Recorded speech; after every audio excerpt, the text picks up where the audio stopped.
Good morning students. हम लोगों का चल रहा है इनऑर्गेनिक केमिस्ट्री का हाइड्रोजन। हाइड्रोजन के पिछले एपिसोड में हम लोगों ने बेसिक बातों ऑफ हाइड्रोजन देखा था। हाइड्रोजन का प्रिपरेशन कैसे होता है, हाइड्रोजन की कुछ प्रॉपर्टीज को हम लोग देख रहे थे। क्लियर है कि नहीं? और जनरल बातें तो आइसोटॉप्स वगैरह की तो हम कर ही चुके थे। तो अभी हम लोग कंटिन्यू करते हैं हाइड्रोजन की केमिकल प्रॉपर्टीज को आगे। तो पिछले एपिसोड में हाइड्रोजन की हमने देखी थी केमिकल प्रॉपर्टीज में reaction with metals, sorry non metals. पहला हम कर चुके हैं विद नॉन मेटल्स,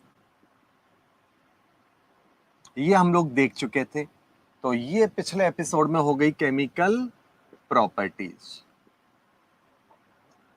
दूसरा जो है यहां पर वो है आपका विद मेटल्स। तो मेटल्स के साथ जब रिएक्शन कर रहे हैं तो क्या होगा विद मेटल्स? तो मेटल्स जब हाइड्रोजन से रिएक्शन करते हैं तो क्या होता है? मेटेलिक हाइड्राइड बनता है, ठीक है ना। बट एस ब्लॉक के साथ आयोनिक बनता है, आयोनिक हाइड्राइड। नॉर्मली बाकी सब मेटल्स के साथ मेटेलिक बनता है, लेकिन एस ब्लॉक मटेरियल जो होते हैं वो आयोनिक हाइड्राइड बनाते हैं। मतलब जैसे सोडियम है, हाइड्रोजन के साथ रिएक्शन करेगा तो आयोनिक हाइड्राइड बनाएगा।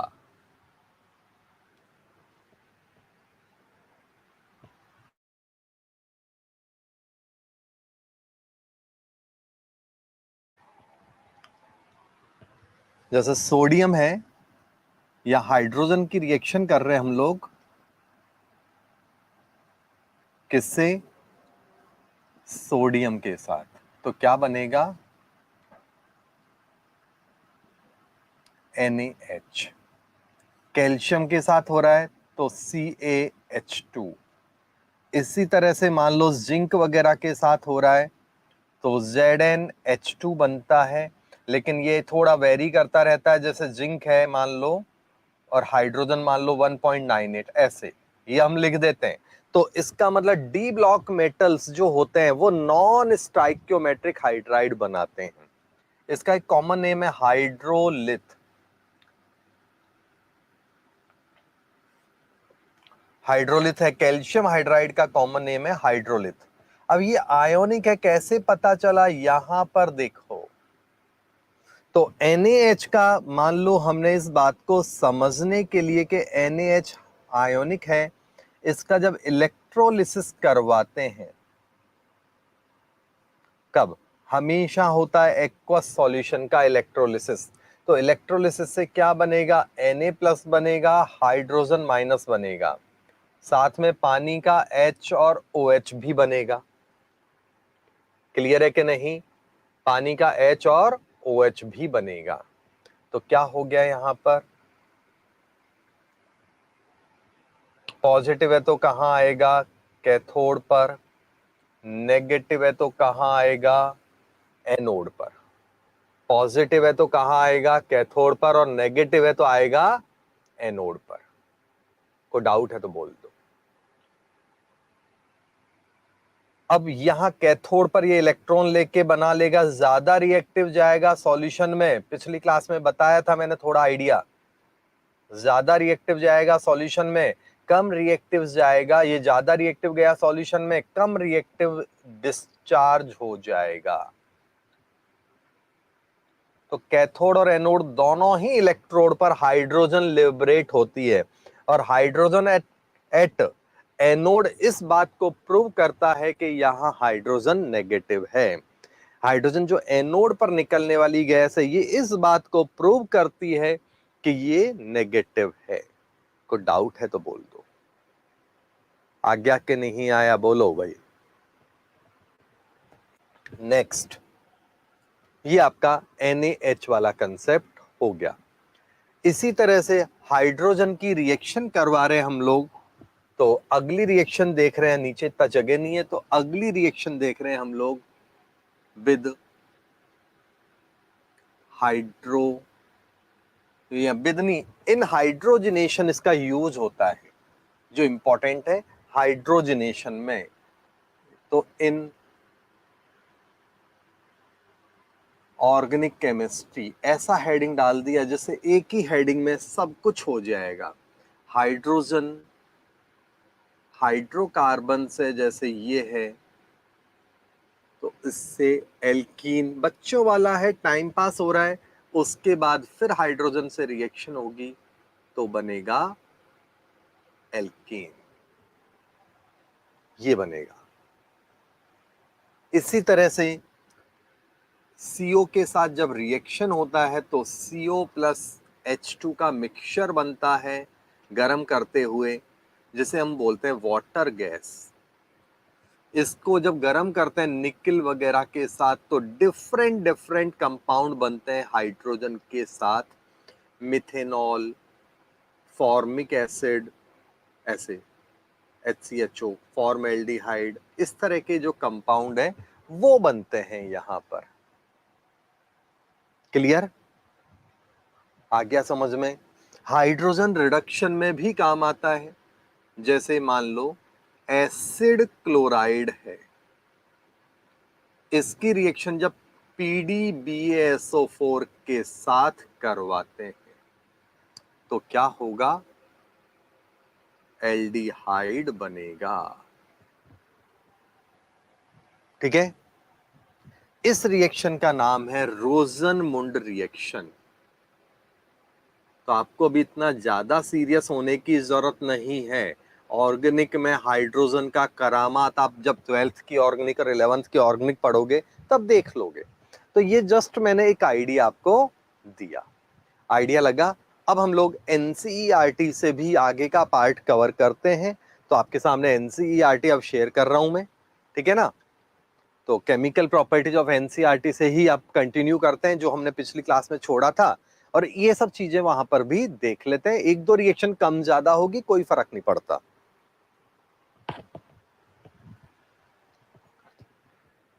फुल स्क्रीन रख देना।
हाइड्रोजन क्या करेगा? मेटल आयन या मेटल ऑक्साइड्स को रिड्यूस कर देता है। कोई डाउट है तो बोल दो। ठीक है? ऑर्गेनिक,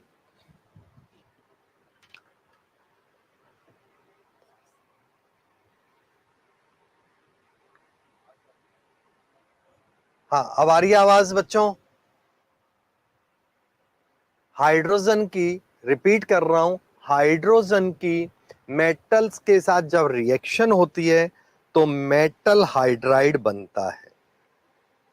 हाइड्रोजन की मेटल्स के साथ जब रिएक्शन होती है तो मेटल हाइड्राइड बनता है। वहां पर एग्जांपल देख लो आप। आ गया समझ में? दूसरा, मेटल आयन या मेटल ऑक्साइड्स को हाइड्रोजन क्या करता है? मेटल आयन या मेटल ऑक्साइड्स को हाइड्रोजन क्या करता है, मेटल में रिड्यूस करा देता है, क्योंकि हाइड्रोजन एक बेटर रिड्यूसिंग एजेंट है। बोलो कोई प्रॉब्लम इसमें?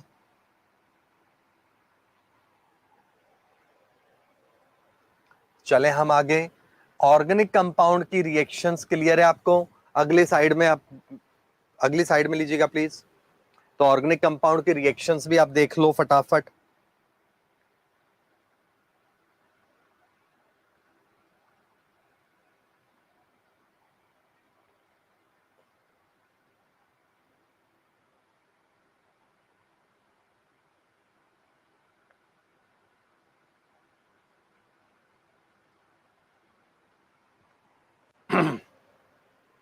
वो रिएक्शंस आप देखो बच्चों एक बार, ठीक है ना। ऐसे खूब सारी रिएक्शंस है, तो ऐसा नहीं कि भाई आपको यही रिएक्शन याद करनी है, कई सारी रिएक्शंस आएंगी, तो ये एक दो अभी आप देख सकते हो। आगे चलते हैं हम लोग इसके। तो रिएक्शंस तो आप एक बार देख लो, लिख लो बच्चों।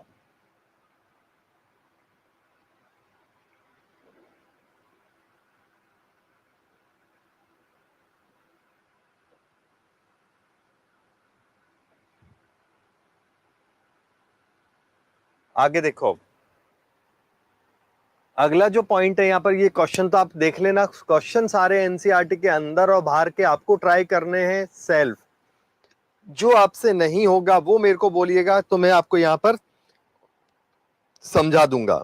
जो आपको लगता है कि आपसे नहीं हो पा रहा है तो मेरे को बता देना, मैं उसको यहाँ पर समझा दूंगा। अब देखो हाइड्रोजन के यूज, बच्चों वाले यूज है। हाइड्रोजन का यूज क्या होता है? तो सबसे पहले तो डिफरेंट टाइप के कंपाउंड्स बनाने में हाइड्रोजन काम आता है, चाहे वो एसिड हो, फर्टिलाइजर हो, या और कुछ हो। तो हाइड्रोजन का सबसे वाइड यूज तो ये होता है।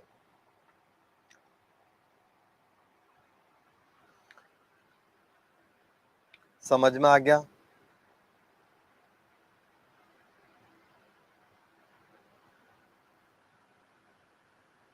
दूसरा, रिडक्शन में काम आता है।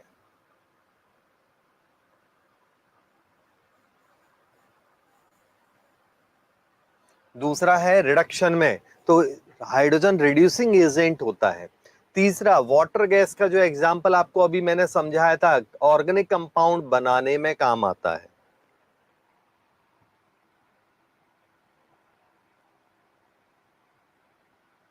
क्लियर है कि नहीं?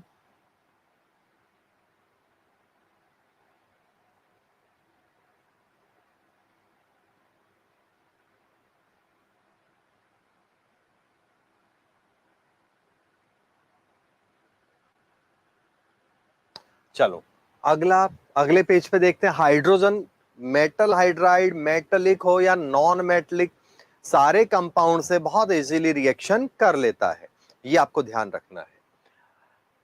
अगला जो पॉइंट है, हाइड्रोजन फ्यूल में काम आता है, रॉकेट, प्रोपेलेंट और जेट्स में। आपको समझा चुका हूं ये बात, कोई डाउट है तो बोल दो।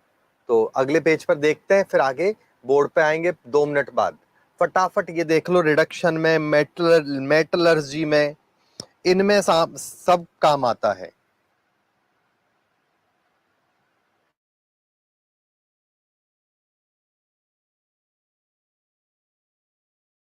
सब में काम आएगा।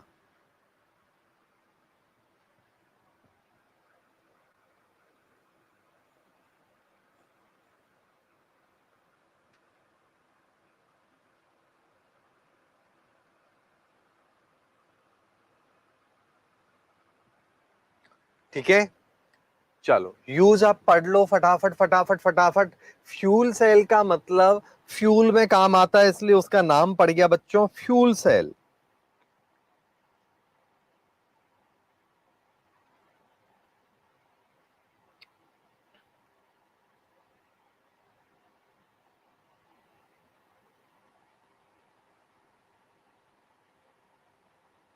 क्लियर है?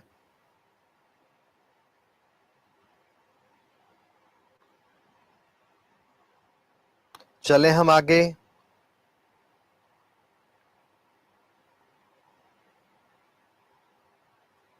चलो नीचे आइएगा भाई। अब यहां पर हाइड्राइड की बात हो रही है, तो हाइड्रोजन के जो कंपाउंड्स होते हैं उनको बोलते हैं हम लोग हाइड्राइड। हाइड्रोजन के जो कंपाउंड है उनको बोलते हैं हम लोग हाइड्राइड। क्लियर बच्चों? बोले जाओ।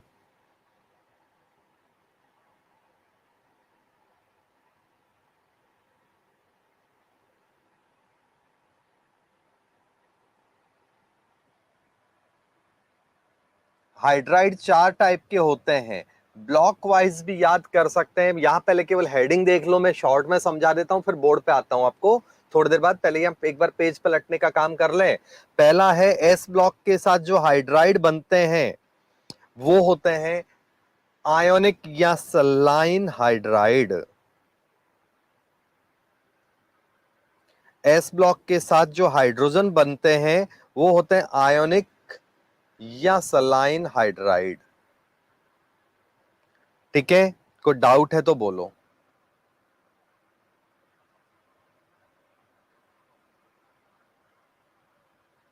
डी ब्लॉक के साथ जब बनेंगे तो उन्हें कहते हैं इंटरस्टिशियल हाइड्राइड। पी ब्लॉक के साथ जब हाइड्राइड बनते हैं तो उन्हें कहते हैं कोवलेंट हाइड्राइड।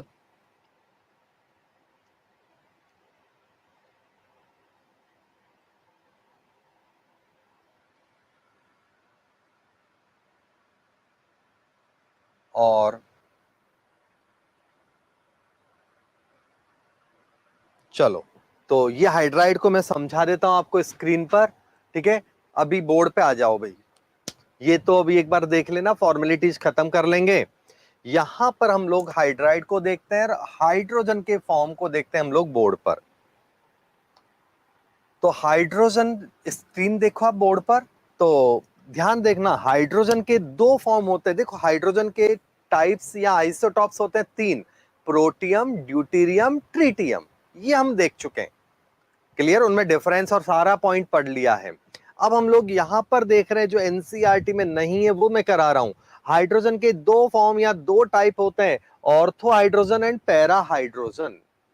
ऑर्थो हाइड्रोजन में क्या होता है, जो न्यूक्लियस, देखो इलेक्ट्रॉन तो हमेशा अपोजिट स्पिन में ही होते हैं, ये तो कॉमन सेंस की बात है। तो मैं यहां पर इलेक्ट्रॉन का स्पिन लगा के फालतू आपको कंफ्यूज नहीं कर रहा। एक इलेक्ट्रॉन क्लॉकवाइज होगा तो एक इलेक्ट्रॉन एंटी क्लॉकवाइज होगा, एक इलेक्ट्रॉन क्लॉकवाइज होगा तो एक एंटी क्लॉकवाइज होगा। ये बात आपको ध्यान रखनी है। क्लियर है कि नहीं? पैरा हाइड्रोजन के केस में क्या होगा,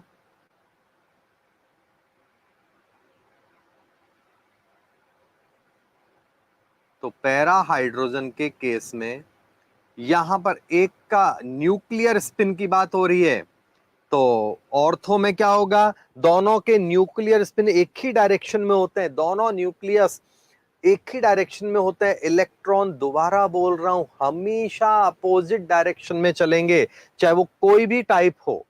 लेकिन अगर हम यहाँ ऑर्थो और पैरा की बात करें तो न्यूक्लियर स्पिन यहां पर क्या होता है, तो न्यूक्लियर स्पिन यहां सेम डायरेक्शन में है तो वो होगी ऑर्थो, और न्यूक्लियर स्पिन अगर अपोजिट डायरेक्शन में है तो उसे कहेंगे पैरा हाइड्रोजन। ये बात आप ध्यान रखना। अलाइनमेंट ऑफ स्पिन मतलब यहां दोनों सेम डायरेक्शन में तो पैरेलल अलाइनमेंट है, और यहां अपोजिट है तो उसी बात को घुमा फिरा के बोल दिया एंटी पैरेलल, मतलब अपोजिट है। हाँ या ना? तीसरा, एनर्जी की बात करूं मैं, मान लो तो एनर्जी में क्या होगा, तो एनर्जी ऑर्थो की ज्यादा होगी, पैरा की एनर्जी कंपेयर में कम होती है। ये एनर्जी का मतलब खुद की एनर्जी, सिस्टम की स्टेबिलिटी से मत लिंक करना। रूम टेम्परेचर पर ऑर्थो जो है वो ज्यादा होगा, पैरा कम होगा। क्लियर है कि नहीं? रूम टेम्परेचर पर बात करूं तो ऑर्थो ज्यादा और पैरा कम होगा। टेम्परेचर कम करने पर जो है पैरा का अमाउंट ऑर्थो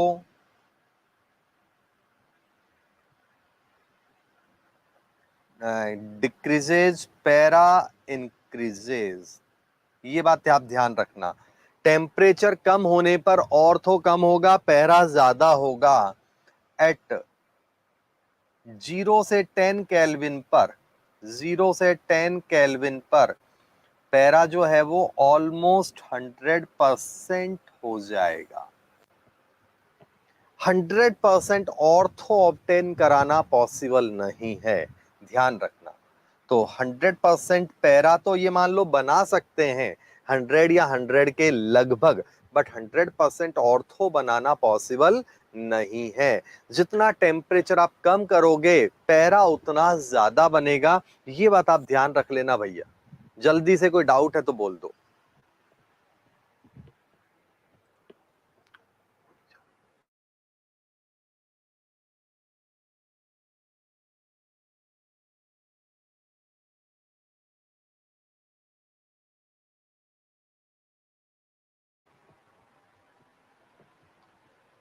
चलो अब हम लोग हाइड्राइड का भी एक शॉर्ट ट्रिक ले लेते हैं,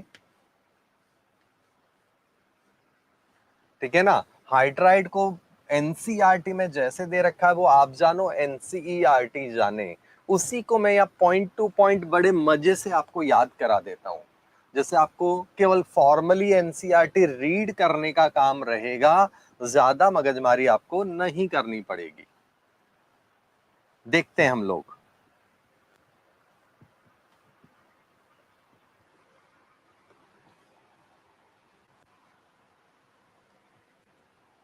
अब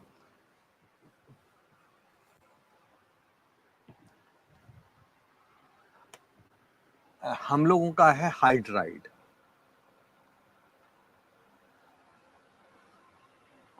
तो हाइड्राइड का मतलब क्या है? हाइड्रोजन जब किसी भी एलिमेंट के साथ जुड़ेगा तो हाइड्राइड बन जाता है। मतलब हाइड्राइड को सिंपल वे में हम बोलें तो कंपाउंड्स ऑफ हाइड्रोजन, हाइड्रोजन के जो कंपाउंड्स हैं उनको हम लोग हाइड्राइड बोलते हैं। ये बात आपको ध्यान रखना, ठीक है ना। अब यहां पर अगर मैं इसको बहुत सिंपल वे में आपको याद करा देता हूं, ब्लॉक देखो, और जो हाइड्राइड बनेगा वो कैसा होगा? हाइड्रोजन तो जुड़ेगा ही जुड़ेगा। तो ब्लॉक वाइज आप याद करो, आपके पास है एस ब्लॉक, आपके पास है पी ब्लॉक, आपके पास है D and F block, combined कर लिया। एस ब्लॉक के जो हाइड्राइड बनते हैं, S P D and F, S block के जो हाइड्राइड बनते हैं उनका नाम होगा आयोनिक या सलाइन हाइड्राइड। आयोनिक हाइड्राइड होगा या फिर सलाइन हाइड्राइड होगा। क्लियर है कि नहीं? बोलो, ठीक है। पी ब्लॉक के जो कंपाउंड बनते हैं उन्हें कहते हैं कोवलेंट हाइड्राइड। पी ब्लॉक के जो हाइड्राइड बनेंगे वो कैसे कहलाएंगे बच्चों? Covalent hydride. डी ब्लॉक के जो होंगे वो होंगे ट्रांजिशन या मेटलिक हाइड्राइड या फिर इंटर स्टीशियल हाइड्राइड या फिर नॉन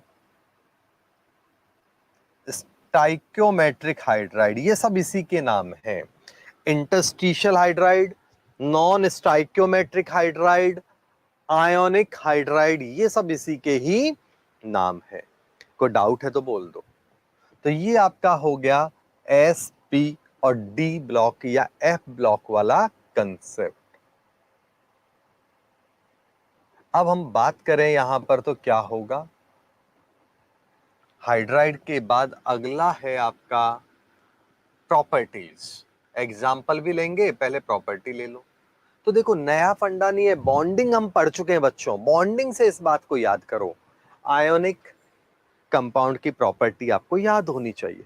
आयोनिक कंपाउंड का बीपीएमपी ज्यादा होता है, फिजिकल स्टेट ज्यादा होती है, सॉलिड होते हैं, हाँ या ना? वही सारे के सारे पॉइंट यहां टपका दो। क्लियर है कि नहीं? सॉलिड होंगे, बीपीएमपी ज्यादा होंगे, कंडक्टिविटी होगी, लेकिन सॉल्यूशन में कंडक्टिविटी कब की बात हो रही है? इन एक्वस सॉल्यूशन या फिर मॉल्टन स्टेट, तो वहां होगी, मॉल्टन में भी होगी। ये दोनों पॉइंट यहां पर एक साथ ऐसे लिख लो। क्लियर है कि नहीं? बाकी सब वही सॉलिड वाले आयोनिक नेचर के कंपाउंड्स की बातें ही होंगी यहां पर, तो टेंशन लेने का नहीं है, ठीक है ना? कोवलेंट हाइड्राइड जो होते हैं, तो कोवलेंट नेचर के हाइड्राइड लिक्विड होते हैं जनरली, या फिर गैस हो सकते हैं। बीपीएमपी क्या होंगे? कॉमन सेंस की बात है, कम होंगे। कंडक्टिविटी जनरली नहीं होती है, जनरल पॉइंट की बात कर रहे हैं। आ गया होगा आपको समझ में? कोई डाउट है? अगला है हमारा डी एंड एफ ब्लॉक वाले कंपाउंड्स, मेटेलिक नेचर के हैं। तो डी एंड एफ ब्लॉक वाले कंपाउंड्स में क्या होता है? कंडक्टिव मतलब सॉलिड होंगे, वही सेम, बीपीएमपी ज्यादा होगा, कंडक्टिविटी इनमें होगी, तो कंडक्टिविटी होगी। डेंसिटी इनकी क्या होती है? डेंसिटी पहले के कंपेयर में बढ़ जाती है, डेंसिटी पहले के कंपेयर में बढ़ जाती है। ये बातें आपको ध्यान रखना है, ठीक है ना? पहले के कंपेयर में क्यों बनेगी, बढ़ेगी, वो मैं अभी आपको डायग्राम बना के समझाता हूं। तो इसमें क्या होता है, यहां देखो आप, ये मेटल स्फीयर है, मान लो जिंक ले लो, क्रोमियम ले लो, निकेल ले लो, कोई भी।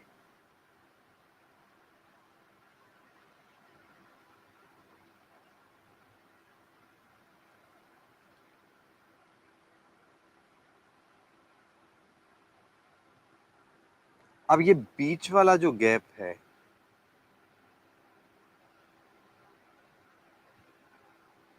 इस गैप में क्या होता है कि हाइड्रोजन आ गया, यहां पर हाइड्रोजन आ गया, तो इस गैप को कहते हैं इंटरस्टिशियल गैप या इंटरस्टिशियल स्पेस। तो इसीलिए इसीलिए इस तरह के हाइड्राइड्स का नाम होता है इंटरस्टिशियल हाइड्राइड, क्योंकि ये जो स्पेस है ये है इंटरस्टिशियल स्पेस या वॉइड। क्लियर है कि नहीं? कोई डाउट है तो बोल दो। और यहां पर इस स्पेस में क्या होता है, एटम जुड़ भी सकता है, निकल रहा है, जुड़ रहा है, निकल रहा है, टेम्परेचर थोड़ा कम ज्यादा होता है, क्योंकि ये बॉन्डिंग क्या है, टेम्परेरी बॉन्डिंग है, केवल वान डर वाल अट्रैक्शन फोर्स है जो बीच वाले गैप के कारण है। तो उसके कारण यहाँ पर क्या होता है, ये हाइड्रोजन के अमाउंट कम ज्यादा होते रहते हैं थोड़े बहुत, तो इसलिए रेशो बदलता रहता है, इसलिए इसका नाम है नॉन स्टाइक्योमेट्रिक हाइड्राइड। तो नॉन स्टाइक्योमेट्रिक हाइड्राइड क्यों बोलते हैं, उसका कारण ये रहा। कोई डाउट है? इंटरस्टिशियल क्यों कहते हैं, बीच वाले स्पेस में जुड़ रहा है, इसलिए इंटरस्टिशियल बोलते हैं। अब बात आती है यहां पर कंडक्टिविटी की। तो कंडक्टिविटी तो मेटल की प्रॉपर्टी खुद की है, ये मेटल के इलेक्ट्रॉन यहां ऐसे मूव कर सकते हैं, कहीं भी मेटल स्फीयर्स आपस में इलेक्ट्रॉन्स का मूवमेंट करा सकते हैं। तो उसी के कारण इनमें जो प्रॉपर्टी होती है वो है कंडक्टिविटी प्रॉपर्टी। कोई डाउट है तो बोलो भाई।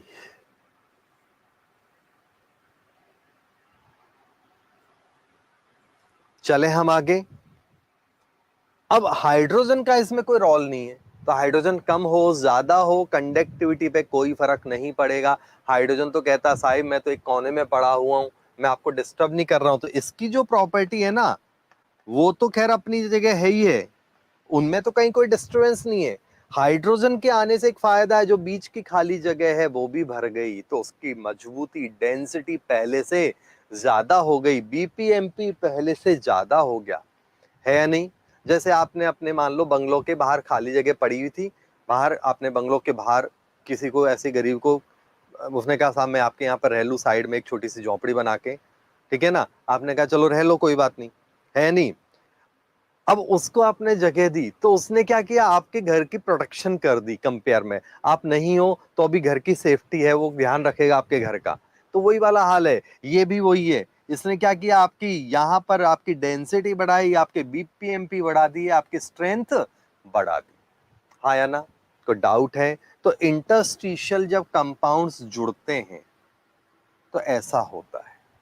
इस तरह के कंपाउंड्स को इंटरस्टिशियल, अगर कार्बन जुड़ा तो कार्बाइड कहेंगे, ऑक्सीजन जुड़ा तो ऑक्साइड कहेंगे, हाइड्रोजन जुड़ा तो हाइड्राइड कहेंगे, बोरॉन जुड़ा तो बोराइड कहेंगे। जो छोटे नॉन मेटल है, ये बीच वाले छोटे नॉन मेटल, ये बीच वाले एटम के अंदर, बीच वाले स्पेस के अंदर आ जाते हैं, स्पेस के अंदर आ जाते हैं। इसलिए यहां क्या होगा, ये बीच वाला जो स्पेस है उसके अंदर आ जाने के कारण क्या होता है, ये कंपाउंड बन जाते हैं जिन्हें कहते हैं कार्बाइड, बोराइड वगैरह वगैरह। भाई एक बच्चे की कंप्लेंट आ रही है, वॉइस नॉट क्लियर, बाकी बच्चे बोलो आवाज क्लियर है कि नहीं? ठीक है, चलो कोई बात नहीं। नेक्स्ट देखो अब, तो ये मैंने आपको हाइड्राइड का एक शॉर्ट में कंसेप्ट समझा दिया, और ये कंसेप्ट हाइड्राइड में ही नहीं लगेगा, ये सब जगह टपका सकते हो। मतलब अगर यहां पर आप बोरॉन के साथ सेम चार्ट बनाओगे तो बोराइड कह दो, ब्लॉक सेम रहेगा। कार्बन है तो कार्बाइड, और ऑक्सीजन है तो ऑक्साइड। क्लियर है कि नहीं? तो केवल आपको ये तो सब सेम है, यहां एलिमेंट चेंज करना है। कार्बन आ गया तो कार्बाइड कह देना, ऑक्सीजन आ गया तो ऑक्साइड बोल देना। क्लियर? बोरॉन आ गया तो उसे हम बोल देंगे बोराइड। कोई दिक्कत है तो बोल दो। नेक्स्ट देखो बच्चों, अगला जो ध्यान रखने का पॉइंट है आपका इसमें, एक ध्यान रखना, यहां से आपको इस अपना फॉर्मूला है, अपना ट्रिक है, तो हम मर्जी हो जो करेंगे। हाइड्रोजन तो खुद है, तो ये मैं केवल हाइड्रोजन के लिए नहीं बता रहा हूं ना, कार्बाइड के लिए भी बता रहा हूं, बोराइड के लिए भी बता रहा हूं, सेम फंडा लगेगा। तो पी ब्लॉक में आएगा तो मैं आपके ऊपर डंडा लेके खड़ा रहूंगा। क्लियर है कि नहीं? तो हाइड्रोजन आपने इस ट्रिक में हाइड्रोजन हटा देना, और एल्यूमिनियम जो पॉपुलर एग्जांपल है उनमें बता रहा हूं, एल्यूमिनियम को इधर डाल देना। ऐसा नहीं कि केवल एल्यूमिनियम होगा, गैलियम वगैरह और नीचे के मेंबर्स जो मेटल है वो भी होते हैं, बट जो हम बात कर रहे हैं पॉपुलर एग्जांपल्स की। क्लियर हो गया? पी ब्लॉक में आप हाइड्रोजन को पी ब्लॉक एलिमेंट की तरह गिनना, और एल्यूमिनियम को यहां से निकाल देना। ये अपने ट्रिक है। अगर मैं यहां एग्जाम्पल की बात करूं तो जैसे NaH है, CaH2 है, ये काफी अच्छे एग्जाम्पल है। कोवलेंट में तो भर भर के एग्जाम्पल हैं, पी ब्लॉक के एग्जाम्पल है। खुद रिएक्शन लिख के करना क्या है इस उम्र में, इतनी अकल तो होती है कि रिएक्शन लिख के बताऊं।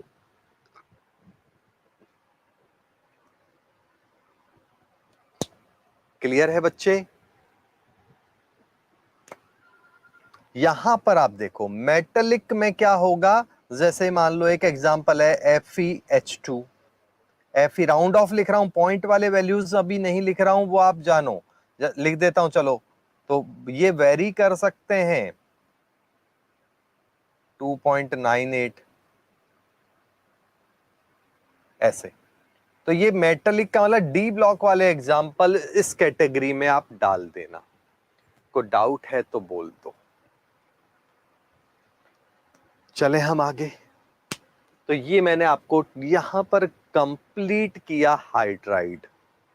हाइड्राइड के बाद अगला जो पॉइंट आता है अपना, वो है अब वाटर। ठीक है ना? पानी, चलो पी लेते हैं वो भी अपन, क्या दिक्कत है? सिंपल है, पानी या वाटर की रिएक्शंस या उसके F और पहले मैं रिएक्शंस करवा दूं, फिर NCERT से मैं आपको पेज पलटवा दूंगा। वाटर, पानी का प्रिपरेशन कैसे करेंगे वो चीज समझ लो। ठीक है ना? वाटर का प्रिपरेशन हम कैसे करेंगे वो देखो।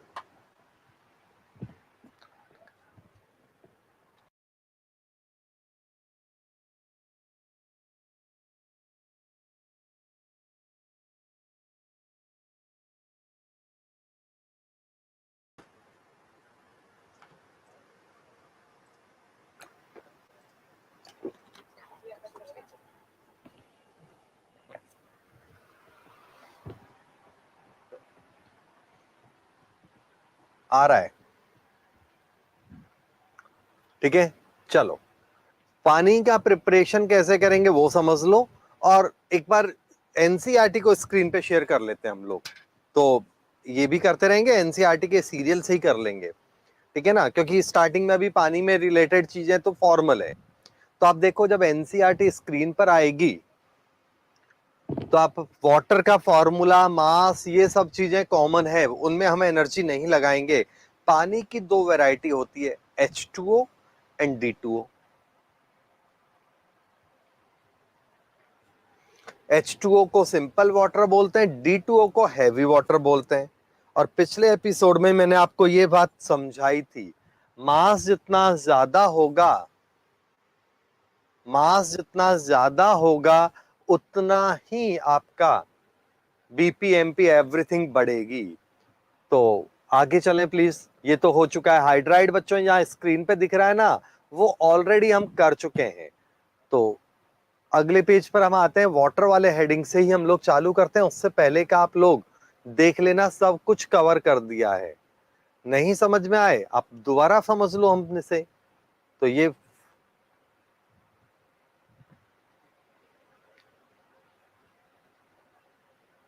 वाटर का ये जो टेबल है, इसको बड़ा कर दें प्लीज।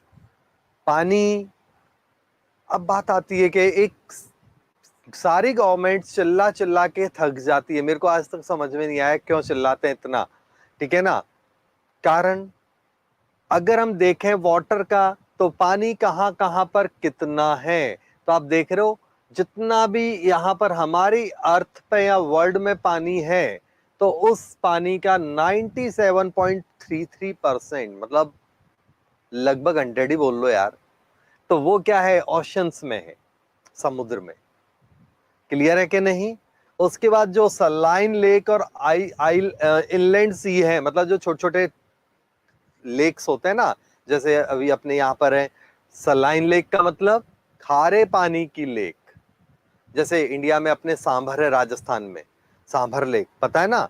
तो वहां वो कितना, ऐसा नहीं कि केवल इंडिया, ये पूरे वर्ल्ड की है, वो है 0.008%, बहुत नहीं के बराबर।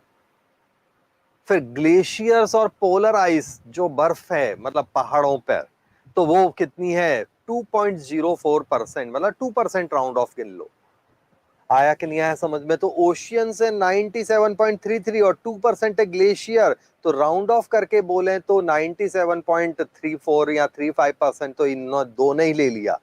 बाकी का 0.65% में सारी रिवर्स आ गई, सारी लेक्स आ गए, सारे आपके नदी नाले कुएं सब आ गए।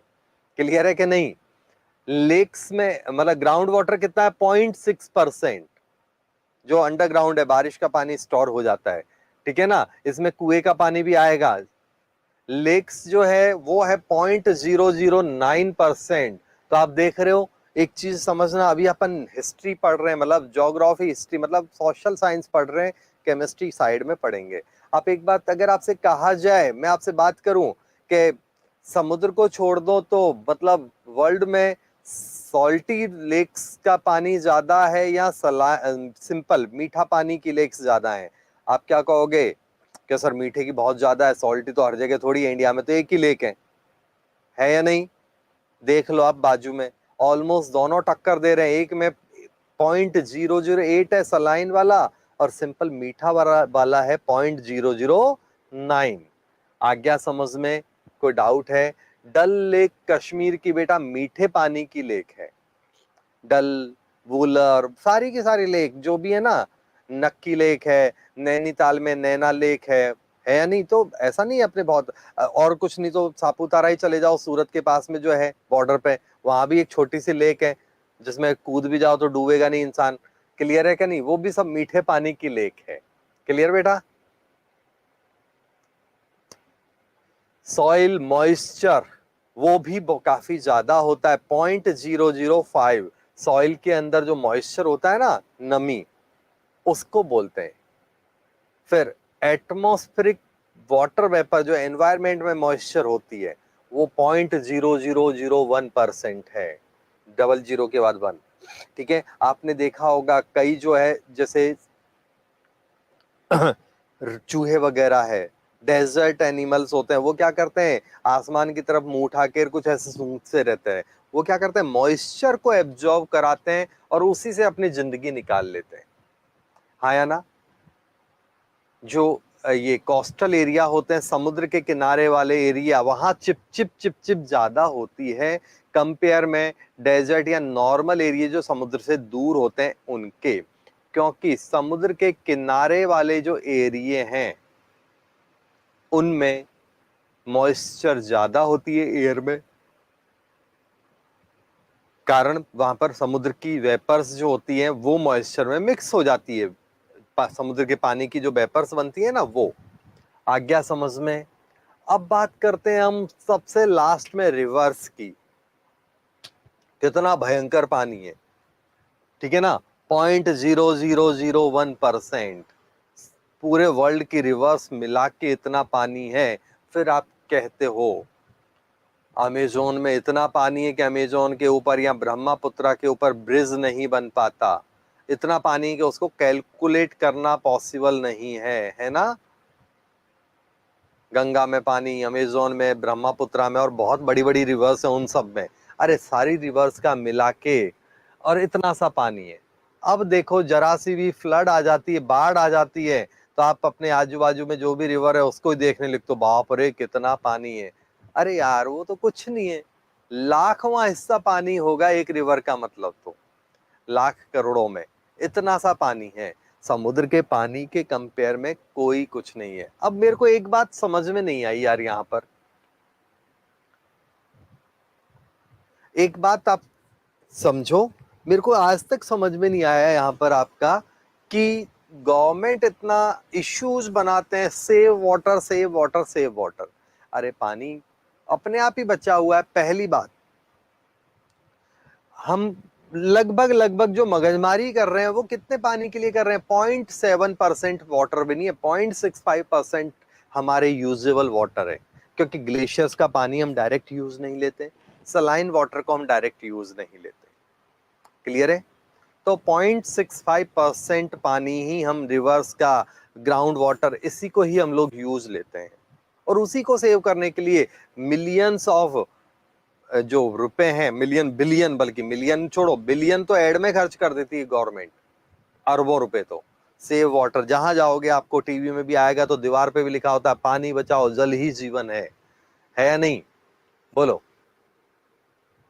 अब बात आती है कि जब एक और, ये इस स्टोरी को सुनाता हूं, एक और बात समझ लो पहले। दूसरा एक और डायलॉग चलता है, ग्लोबल वार्मिंग चल रहा है, ये चल रहा है, वो चल रहा है, ग्लेशियर्स पिघल रहे हैं, है ना। ग्लेशियर्स पिघल जाएंगे तो फिर हमें पीने के पानी की दिक्कत हो जाएगी अगर ग्लेशियर खत्म हो रहे तो। अरे पहली बात तो ये देखो कि ग्लेशियर अगर सारे, हम 0.65% पानी से हजारों साल से जिंदा है। ना समुद्र का पानी पी रहे हैं हम लोग, ना ग्लेशियर्स का पानी जो थोड़ा बहुत आ रहा है डायरेक्ट इनडायरेक्ट वही है। नहीं तो हम 0.65% पानी से तो हजारों सालों से जिंदा है। तो ग्लेशियर्स में तो 2% से ज्यादा पानी है, 2.5%, 2% से ज्यादा है। तो ग्लेशियर अगर पिघल गए तो क्या होगा। सीधी सी बात है, पहला है समुद्र का पानी इतना बढ़ जाएगा कि कोस्टल एरिया तो सारे डूब गए। सूरत गया, मुंबई गया, लंदन गया, मतलब वो तो यूरोप तो पूरा ही गया, ठीक है ना। जितने भी समुद्र के किनारे वाले जो सिटीज हैं वो तो डूब ही जाएंगे, थोड़ा बहुत नहीं पूरा डूब जाएंगे। नामो निशान नहीं रहेगा, आप 2 माले की बिल्डिंग में रहो या 5 माले पे, आपका पता ही नहीं चलेगा, कई मीटर पानी बढ़ जाएगा, ठीक है। दूसरा, ग्लेशियर्स अगर थोड़ा बहुत पिघल भी जाते हैं, मान लो 2% में से 1% खत्म भी हो गया तो 1% भी हमारे हजारों साल निकाल देगा, ये बात पक्की है। तो मिस गाइड होने की जरूरत नहीं है, जलसा करो, आराम से पानी को यूज लो, कोई इशू नहीं है। तीसरी बात, आ रहा है समझ में। तीसरी बात है आपके कि सब कुछ भी खत्म हो जाएगा तो पानी जाएगा कहाँ, वाटर साइकिल पड़ा हुआ है, घूम फिर के तो उसको यहीं आना है, इधर से खत्म तो उधर से आएगा, हाँ या ना। तो और कहीं नहीं तो समुद्र का पानी तो कितना ही ट्राई कर लो खत्म हो नहीं सकता।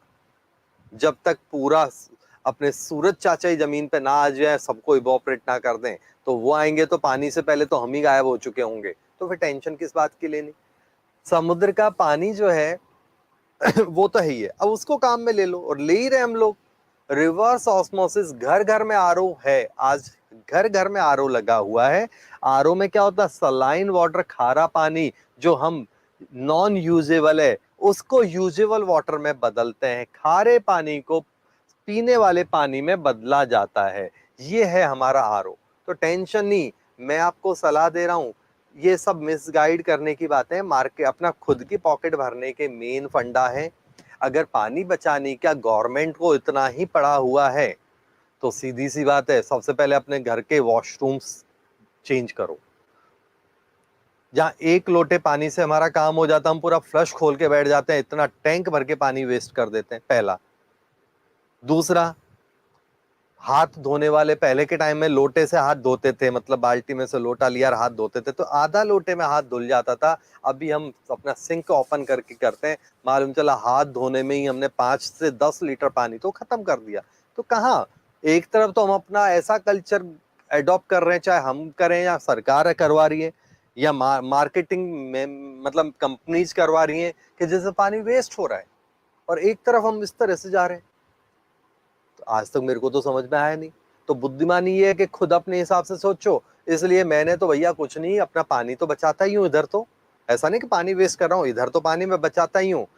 सिंपल नल लगा रखा है, सिंक में नॉर्मल है, वो वाला नहीं है, जितना खोलता हूं उतना पानी आता है। ऐसा नहीं कि दबा दिया और हाथ धोने के बाद भी आप तो घूमने निकल गए, पानी टप फैले जा रहा है, कि वो तो ऑटोमेटिक है, अपने आप बंद होएगा। तो जब तक 2-4 लीटर पानी नहीं निकल जाएगा बंद नहीं होने वाला है। यही होता है ना नए कंसेप्ट में, तो उनको तो बैन कर देना चाहिए ऐसे नल को। तो सिंपल नल है, खोलो, जितना खोलोगे उतना पानी आए, वो वाला नल फिर भी बेस्ट है। प्रेशर वाला नल बेस्ट नहीं है। ज्यादा ज्यादा पानी वाला नल नहीं, धीरे धीरे पानी टपके ना, वो वाला नल बेटर है जो पहले चलते थे। अभी तो इतना तेज पानी आता है कि अगर उसको 15 मिनट खोल दो तो पूरा टैंक खाली कर दे। तो हम तो भैया पानी बचाते हैं। दूसरा, मैंने एक और अकल लगाई कि अपना एक जो है ना, मतलब जगह मैंने समुद्र के दरिया किनारे ले लिया। अब ये बात अलग है, अभी थोड़ा टाइम मिलेगा तब मैं गाना गाऊंगा, दरिया किनारे एक बंगलो, ठीक है ना। दरिया मीन समुद्र के किनारे ले लिया तो कोई बात नहीं, इधर पानी खत्म भी हो गया तो क्या फर्क पड़ता है। हम उधर बंगलो बनाएंगे, वहीं पे एक मस्त आरओ प्लांट लगाएंगे, आराम से पानी पीते रहेंगे। बोलो।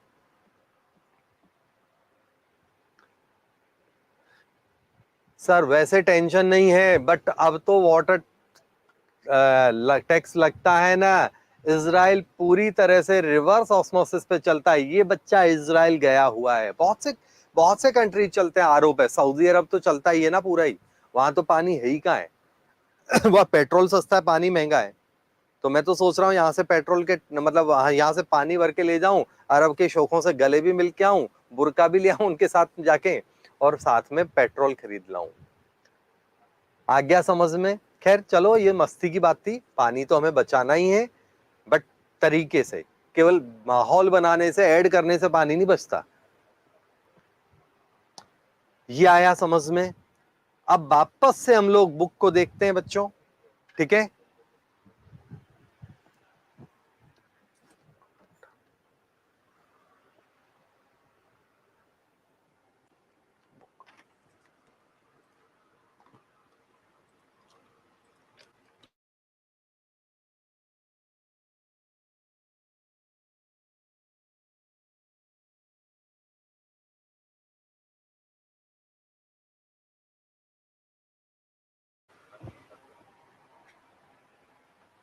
चलो बुक देखते हैं हम लोग।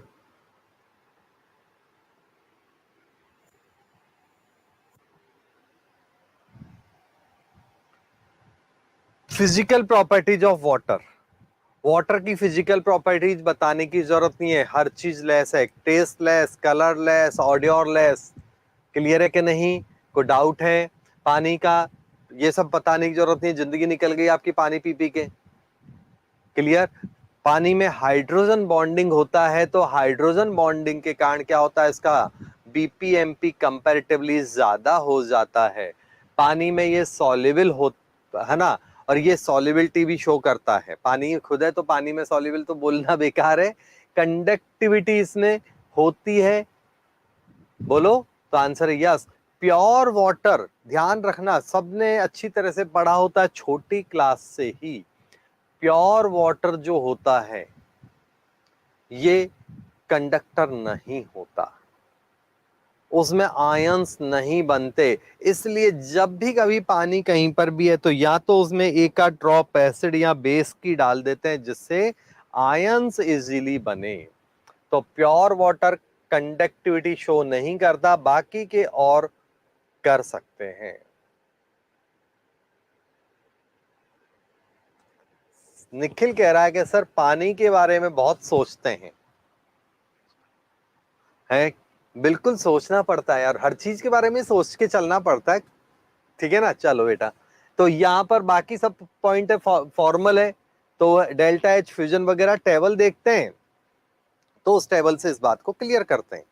नीचे अब टेबल है वाटर की, साथ में D2O की, उसको कंपेयर करेंगे हम लोग। तो वहां पर एक ही बात आपको देखनी है बच्चों, एक ही बात देखनी है, हाइड्रोजन वाला जो मॉलिक्यूल H2O है वो सिंपल वाटर है, D2O जो है वो हैवी वाटर है। H2O वर्सेस D2O, तो D2O क्या है हमारे पास, तो D2O हैवी वाटर है। तो पिछले एपिसोड में भी मैंने आपको ये बात बताई थी कि D2O का मास ज्यादा है, इसलिए इसकी सारी प्रॉपर्टीज कंपैरेटिवली ज्यादा होगी। केवल एक पॉइंट है, वो मैं बाद में बताता हूं कौन सा कम होगा, पहले टेबल देख लो। हर चीज याद करने का कुछ नहीं है, लेकिन देखो मेल्टिंग पॉइंट, बॉइलिंग पॉइंट सब ज्यादा है। फॉर्मेशन की एंथैल्पी भी D2O की ज्यादा है।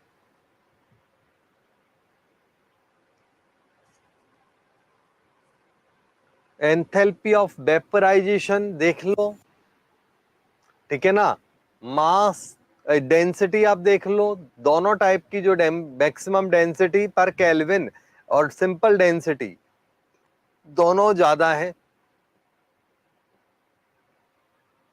विस्कोसिटी जो है आपका, तो वो भी हैवी है, भारी है, तो विस्कस तो होगा ही होगा। डाइलेक्ट्रिक कांस्टेंट केवल ये उल्टा हो गया। H2O का डाइलेक्ट्रिक कांस्टेंट D2O से ज्यादा होता है, H2O का डाइलेक्ट्रिक कांस्टेंट D2O से ज्यादा होगा, हाँ या ना। और कंडक्टिविटी में D2O की बात नहीं कर रहे हैं, तो ये बात आपको ध्यान रखनी है। इट मींस H2O अच्छा सॉल्वेंट है compare than D2O। H2O is better solvent than D2O। आ गया समझ में। अगर कोई भी चीज को डिसॉल्व कराया जाए, तो कोई भी चीज को डिसॉल्व कराया जाए तो पानी में वो इजीली डिसॉल्व होता है कंपेयर में हैवी वाटर के। ये बात ध्यान रखना। अब देखो, अब यहां पर अगले पेज को देख लो पहले, फिर मैं अपनी शक्ल दिखाता हूं और ये पॉइंट क्लियर करता हूं। ये देखो, स्ट्रक्चर ऑफ वाटर, वाटर की जो स्ट्रक्चर है वो है, तो पानी में sp3 हाइब्रिडाइजेशन होता है, पता है आपको सबको। वाटर में sp3 डिहाइब्रिडाइजेशन होता है, दो लॉन पेयर्स के कारण इसकी ज्योमेट्री जो होती है वो बेंट शेप या एंगुलर शेप हो जाती है।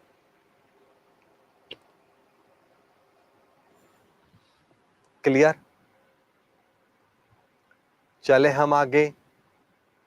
पहला पॉइंट, हाइड्रोजन बॉन्डिंग के कारण ये इस तरह से जुड़ता हुआ चला जाता है। तो दो तीन बातें आपको ध्यान रखनी है। sp3 टू लॉन पेयर है, तो वेंट शेप या वी शेप ज्योमेट्री होती है। हाइड्रोजन बॉन्डिंग के अट्रैक्शन के कारण ये क्या होता है कि पास पास आके लिक्विड बना लेता है। अब आइस वाला जो पॉइंट है आपका, तो आइस वाला जो पॉइंट है, तो उसमें आप देखो बच्चों, आइस जो होता है वो कंपेयर में पानी के हल्का होता है। आइस पानी के कंपेयर में हल्का होता है। क्लियर। क्यों? क्योंकि उसकी जो केज लाइक स्ट्रक्चर जो यहाँ स्क्रीन पे बनी हुई है, उस केज लाइक स्ट्रक्चर के कारण ही क्या होता है कि वो उसकी एक डेफिनेट स्ट्रक्चर आ जाती है, बीच में फालतू का एयर कैविटीज या स्पेस रह जाता है, बीच में एयर कैविटीज या स्पेस रह जाता है, बिकॉज ऑफ दैट ऐसा होता है। कोई इशू है तो बोल दो जल्दी से। अगले पेज पर देखो, यहां तक केमिकल प्रॉपर्टीज से पहले का पॉइंट आपका कंप्लीट हो गया है। मैं पहले केमिकल प्रॉपर्टीज भी खत्म कर दूं, बच्चों वाली है, पानी वाली रिएक्शंस हैं तो वो खत्म कर दूं, फिर हार्ड एंड सॉफ्ट वाटर बाद में समझाऊंगा, पहले अपने थोड़ा सा डिस्कस करेंगे। तो केमिकल प्रॉपर्टीज में पहला है एम्फोटेरिक नेचर। एम्फोटेरिक का मतलब पानी H और OH दोनों आयंस दे सकता है, तो H पर नीड, जरूरत के हिसाब से ये एसिड और बेस दोनों टाइप का बिहेव करेगा। जरूरत के हिसाब से ये एसिड और बेस दोनों टाइप का बिहेव करता है। हाँ या ना? कोई डाउट है तो बोल दो। चलें, तो पहली दो रिएक्शंस देखो, अमोनिया बेस है तो पानी यहां एसिड हो गया तो H प्लस दे दिया, और H2S में पानी ने H प्लस ले लिया क्योंकि H2S जो है वो एसिडिक नेचर का है।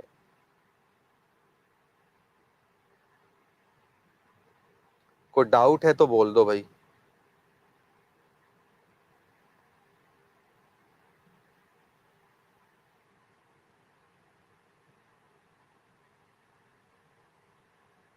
ठीक है, अब देखते हैं हम आगे की बात इसमें। तो रिडॉक्स रिएक्शंस हैं, तो रिडॉक्स रिएक्शंस में जैसे बच्चों वाला है, रिडॉक्स हम पढ़ चुके हैं। तो रिडॉक्स रिएक्शन में आप देखो, सोडियम के साथ रिएक्शन यहाँ पर स्क्रीन पर दिख रही है, तो सोडियम के साथ रिएक्शन जो है क्लियर हो गई। आप खुद रिडॉक्स बना के देखो, उसका सोडियम का ऑक्सीडेशन हुआ, क्लियर है कि नहीं? और दूसरा जो मेंबर है पानी, उसका क्या हो गया, यहाँ पर रिडक्शन हो गया। वैसे बच्चों वाला क्या है, इसमें हाइड्रोजन निकल जाता है, ऐसा बोलेंगे हम लोग। कोई दिक्कत है तो बोल दो।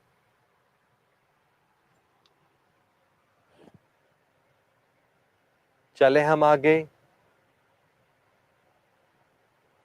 CO2 वाली रिएक्शन है, इसको भी आप रेडॉक्स के टर्म में समझ सकते हो, क्योंकि ऑक्सीजन गैस निकली तो ऑक्सीजन का बनना O माइनस से O2 मतलब जीरो बन रहा है, तो ऑक्सीजन का ऑक्सीडेशन हुआ, तो बाकी जो है यहाँ पर उनका रिडक्शन हो रहा है, कार्बन का रिडक्शन होएगा।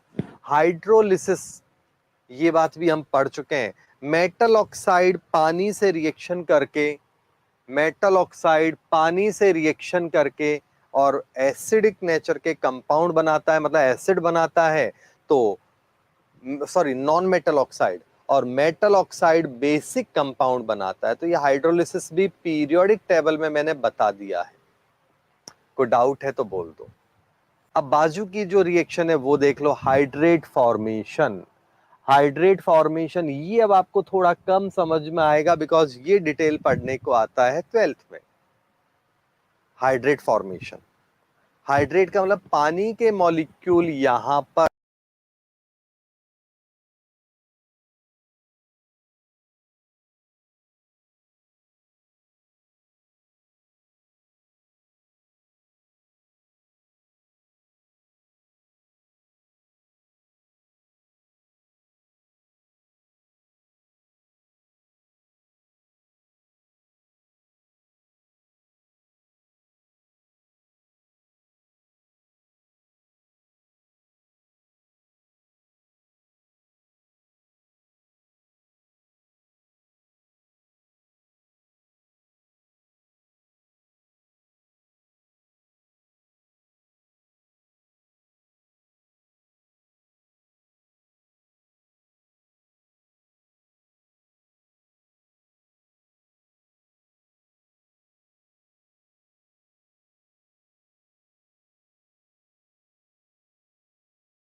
हाइड्रोलिसिस में क्या होगा, मेटल ऑक्साइड है, पानी से रिएक्शन करके क्या बनाते हैं बच्चों, तो मेटल ऑक्साइड पानी से रिएक्शन करके बेस बनाते हैं, जबकि नॉन मेटल ऑक्साइड पानी से रिएक्शन करके क्या बनाते हैं, तो आंसर है एसिड बनाते हैं। क्लियर है कि नहीं बच्चों?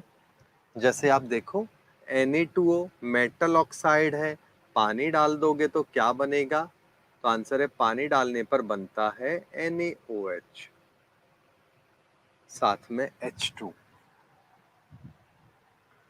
अगर मान लो Cl2O7 है, पानी डाल दोगे तो क्या बनेगा, तो आंसर है HClO4। यहां पर हाइड्रोजन नहीं निकलता, सॉरी गलत लिख दिया। एनसीईआरटी में एक रिएक्शन और थी SiCl4,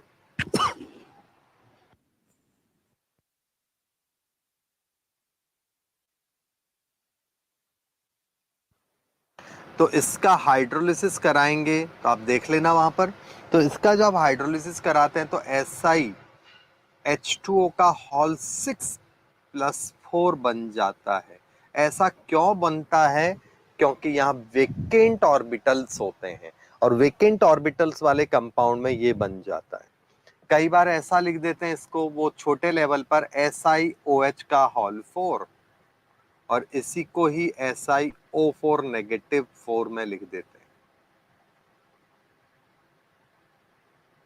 कोई डाउट है तो बोल दो।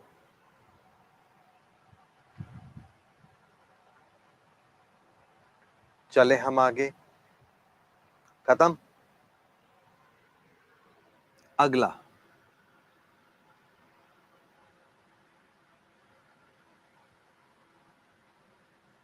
अगला केस क्या है यहां पर, तो हाइड्रोलिसिस वाला पॉइंट हो चुका है अपना बच्चों। अब हाइड्रेट वाला कंसेप्ट है, फॉर्मेशन। हाइड्रेट कैसे बनते हैं, तो ऐसे जो ये कंपाउंड है ना जिनमें वाटर ऐसे कॉम्प्लेक्स बना लेता है, उन्हें कहते हैं हाइड्रेट। इसका एक बहुत अच्छा एग्जांपल है जो याद होना चाहिए, पूरा कंसेप्ट समझा रहा हूं। कॉपर सल्फेट है जो एनहाइड्रस है, उसमें पानी नहीं है तो सॉलिड, लेकिन वो एनहाइड्रस है। अब इसमें पानी डालते हैं तो क्या होता है, तो आंसर है कॉपर सल्फेट डॉट 5H2O बनता है, जो रहता तो सॉलिड है बट हाइड्रेटेड हो जाता है, होता तो ये भी सॉलिड है।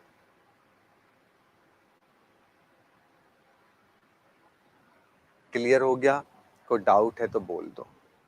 इसके बाद अगर जब इसमें हम अमोनिया, यहां देखो इसमें कोई कलर नहीं होता, बहुत अच्छा क्वेश्चन है एडवांस लेवल के लिए, कई बार रिपीट होता है, कलरलेस है, और ये ब्लू कलर का कंपाउंड बनता है। तो ब्लू कलर मतलब इसी के कारण इसको कहते हैं blue withdrawal. Copper sulphate dot 5H2O को ब्लू विड्रॉल इसी के कारण कहते हैं। और जब इसमें अमोनिया डालते हैं तो अमोनिया डालने पर क्या होता है, ऐसा कॉम्प्लेक्स बन जाता है,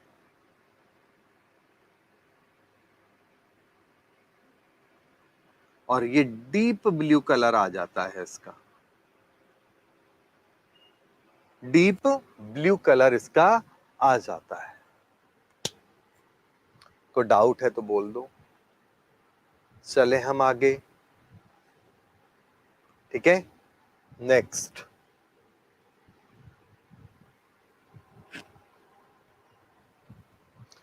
हाइड्रेटेड पहले। अब यहां से ये कैसे बना, ये थोड़ा कंफ्यूजन वाला काम है, तो इसका जरा स्ट्रक्चर निकाल के देखते हैं। तो जब इसका स्ट्रक्चर देखते हैं तो ये स्ट्रक्चर है कॉपर सल्फेट, कॉपर H2O का होल 4,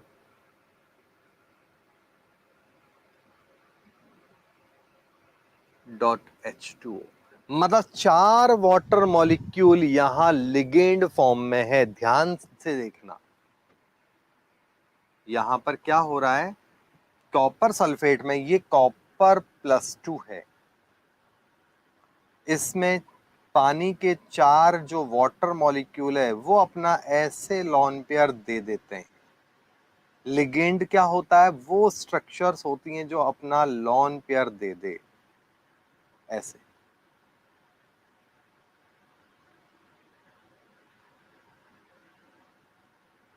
ठीक है ना, ये 4, तो ये हो गया कॉपर का साथ 4 वाटर।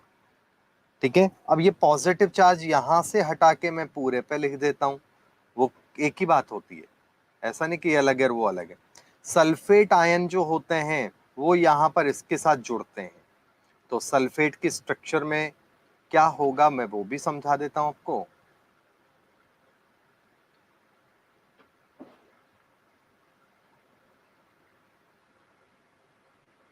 ये सल्फेट आयन हो गया। ठीक है, कोई डाउट है तो बोल दो। इसके बाद अगला है .H2O, तो ये H2O है, ये यहां पर H2O है, तो ये इसकी स्ट्रक्चर मैंने आपको बना के बताई। क्वेश्चन बनता है इसमें, बताओ कितने वाटर मॉलिक्यूल हैं, तो आंसर है 5 वाटर मॉलिक्यूल है। उनमें से एक वाटर मॉलिक्यूल जो होता है वो हाइड्रोजन बॉन्डिंग कर रहा है। बहुत अच्छा क्वेश्चन है, तो यहां मैं लिख देता हूं in copper sulphate, in copper sulphate .5H2O, 4 water molecule है जो क्या करते हैं, एज लिगेंड है। एक वाटर मॉलिक्यूल है form hydrogen bond, hydrogen bond केवल एक वाटर मॉलिक्यूल बनाता है, ये आप ध्यान रखना। ये पूरा एक कंसेप्ट मैंने डिटेल में यहां पर आपको समझा दिया है। किसी को इसमें कोई प्रॉब्लम है तो बोल दो, किसी को भी इसमें कोई प्रॉब्लम है तो तुरंत से बोल दो भाई, जल्दी करो।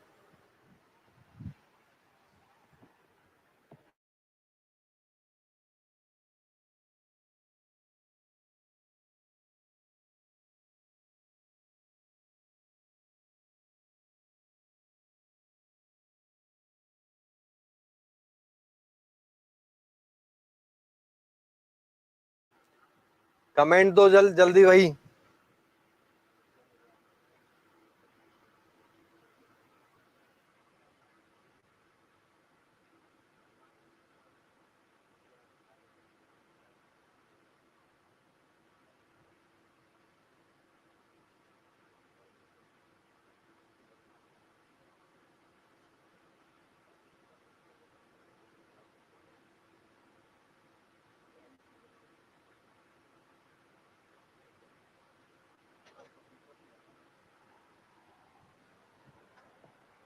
Clear, very good. अब हम लोग पढ़ते हैं हार्ड वाटर और मतलब हार्ड एंड सॉफ्ट वाटर। देखो, मैं एनसीईआरटी से आप रीड कर लेना, मैं उसको यहां पर अपने हिसाब से टेबल और चार्ट बना के खत्म करता हूं। हार्ड और सॉफ्ट वाटर को मैं एनसीईआरटी मतलब सेम पूरा एनसीईआरटी है, लेकिन उसकी थ्योरी को मैं चार्ट, साइंस का जो पैटर्न है ना उस फॉर्म में बाइंड अप करता हूं। क्लियर, तो देखो हम पढ़ रहे हार्ड वाटर और सॉफ्ट वाटर, तो ये छोटे बच्चे को पता होता है हार्ड वाटर क्या होता है और सॉफ्ट वाटर क्या होता है, ये बच्चों को भी पता होता क्या है।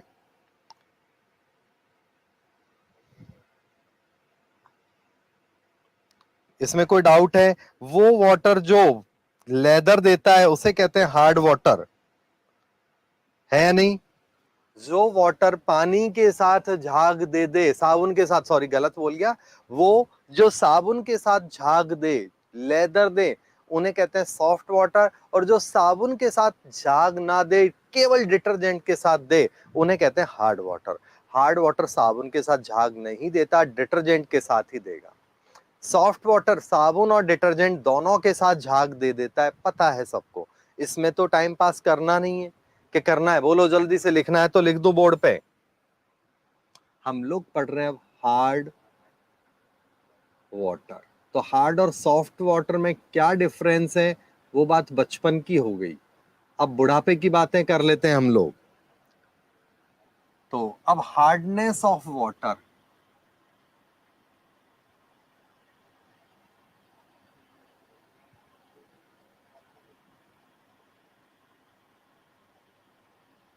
हार्डनेस ऑफ वाटर क्यों होता है? तो ड्यू टू, सबसे पहला है उसमें हाइड्रोजन कार्बोनेट हो सकते हैं, क्लोराइड हो सकते हैं, या फिर उसमें सल्फेट हो सकते हैं।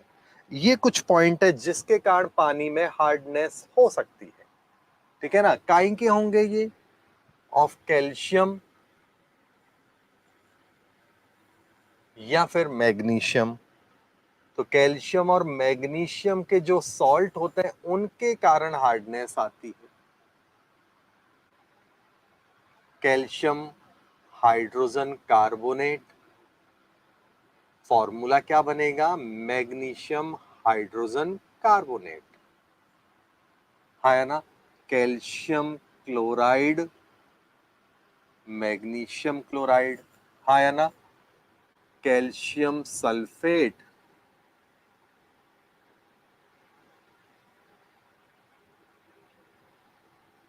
और मैग्नीशियम सल्फेट।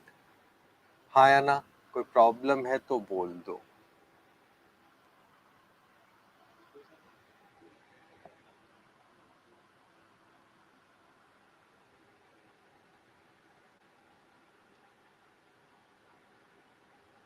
ठीक है, तो ये मैंने हार्डनेस का वो लॉजिक लिख दिया कि हार्डनेस क्यों हो सकती है पानी में।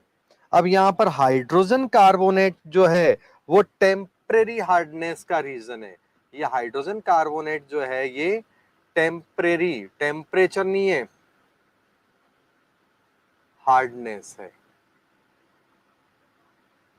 और ये वाले जो होते हैं ये परमानेंट है, कैल्शियम और ये दोनों के दोनों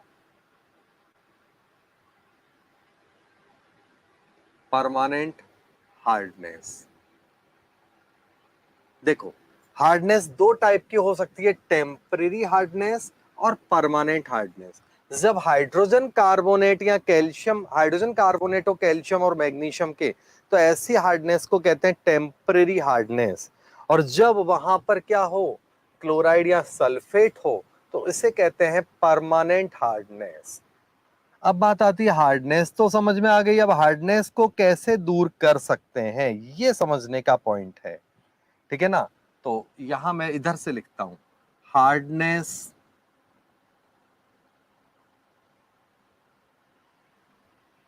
can be removed by, hardness को कैसे रिमूव कर सकते हैं? तो पहला पॉइंट है बाय हीटिंग, गरम करके। हम लोग पहले पढ़ रहे हैं टेम्परेरी हार्डनेस को, तो टेम्परेरी हार्डनेस कैसे दूर होगी? तो उसको हम देख रहे हैं, गरम करके टेम्परेरी हार्डनेस को दूर कर सकते हैं। ठीक है, गरम करके कैसे? तो देखो, कैल्शियम हाइड्रोजन कार्बोनेट है, इसको जब गरम करते हैं तो बनता है कैल्शियम कार्बोनेट, साथ में CO2 और H2O अलग हो जाते हैं,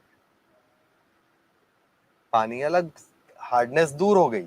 ये क्या है? ये सब के सब हार्डनेस क्या है, इन वहां पर क्या होता है, सॉल्युबल फॉर्म होते हैं।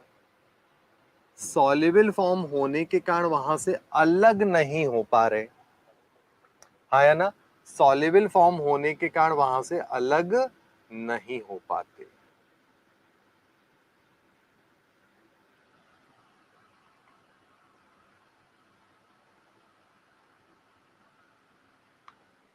अब कैल्शियम के बाद मैग्नीशियम हाइड्रोजन कार्बोनेट है, जब उसको गर्म करेंगे तो क्या बनेगा? तो मैग्नीशियम हाइड्रोजन कार्बोनेट को गर्म करेंगे तो बनता है मैग्नीशियम हाइड्रोक्साइड,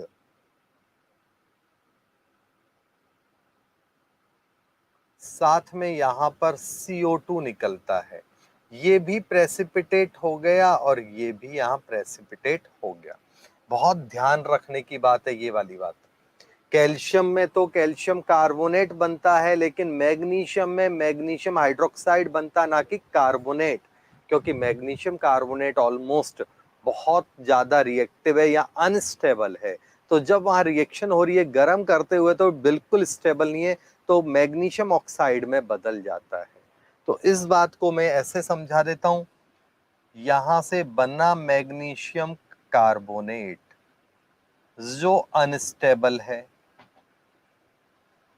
तो ये क्या होगा, मैग्नीशियम ऑक्साइड में और साथ में CO2 में बदल जाता है। और मैग्नीशियम ऑक्साइड क्या होता है, पानी से रिएक्शन करके मैग्नीशियम हाइड्रोक्साइड में बदल जाता है, मैग्नीशियम हाइड्रोक्साइड में बदल जाता है। कोई डाउट है तो बोल दो। दूसरा मेथड है इसको सेपरेट करने का, क्लार्क्स मेथड।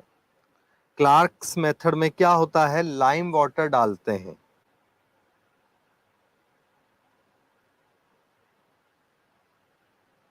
बोलो समझ में आ रहा है? जल्दी से कमेंट भी देते रहो। हैशटैग क्या है, जल्दी हैशटैग भी बोल दो, देखता हूं कौन कौन बैठा है क्लास में, मेरे को सबकी शक्ल भी दिखती है यहाँ पर, तो हैशटैग लिखो जल्दी से। क्लार्क्स मेथड, तो क्लार्क्स मेथड में क्या होगा, जो मैग्नीशियम हाइड्रोजन कार्बोनेट या फिर कैल्शियम हाइड्रोजन कार्बोनेट है, उसको जब गर्म करते हैं लाइम वाटर के साथ, लाइम वाटर के साथ रिएक्शन कराते हैं, तो क्या होता है, इनके हाइड्रोक्साइड या वही कार्बोनेट बनते हैं, कैल्शियम कार्बोनेट का प्रेसिपिटेट बन गया और मैग्नीशियम हाइड्रोक्साइड का प्रेसिपिटेट बन गया। इस तरह से हार्डनेस यहां पर दूर हो गई।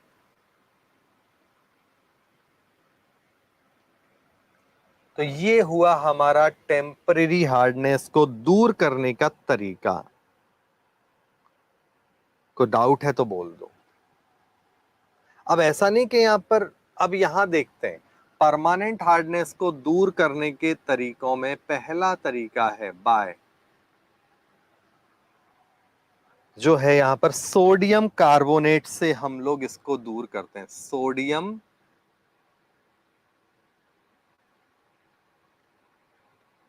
कार्बोनेट। सोडियम कार्बोनेट से इसको कैसे दूर करेंगे, तो CaCl2 या फिर क्लोराइड ले लो या सल्फेट ले लो, तो मैं एक का क्लोराइड ले रहा हूं, एक का सल्फेट ले रहा हूं, आप कुछ भी कर लो। जब इसकी रिएक्शन Na2CO3 के साथ करवाते हैं, ठीक है ना, बहुत स्ट्रॉन्ग हीटिंग नहीं कर रहे, सिंपल हीटिंग है, तो यहाँ क्या होगा, कैल्शियम कार्बोनेट बन गया। प्रेसिपिटेट बनने का मतलब वो वहां से इजीली अलग हो जाता है, और यहाँ नीचे वाले केस में मैग्नीशियम कार्बोनेट बन जाता है। अब क्योंकि यहाँ पानी लिमिटेड है या नहीं है ये कह लो, एक्वा सॉल्यूशन, ये सिंपल हीटिंग है, इसलिए हाइड्रोक्साइड यहाँ पर नहीं लिखा है, हार्डनेस हो गई हमारी दूर। पहला पॉइंट क्लियर हुआ बच्चों आपको? कि डाउट है जल्दी से बोल दो। तरीका है,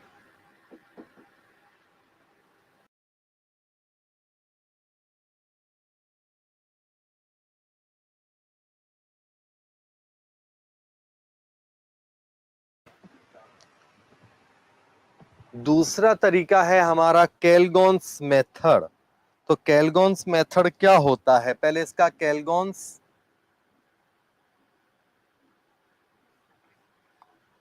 मेथड, तो केल्गोन्स मेथड है क्या, तो सबसे पहले केल्गोन्स क्या होता है, Na6P6O18 ये है, तो इसे कहते हैं हेक्सा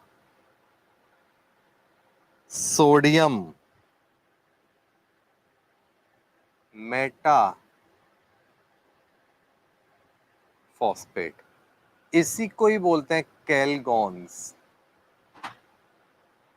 केल्गोन का मतलब क्या है, ये है, इसका फॉर्मूला क्या होगा, इस तरह भी लिख सकते हैं इसको, Na2 Na4 P6O18 इस तरह से। क्लियर है? तो कैलगोन्स का ये फॉर्मूला है।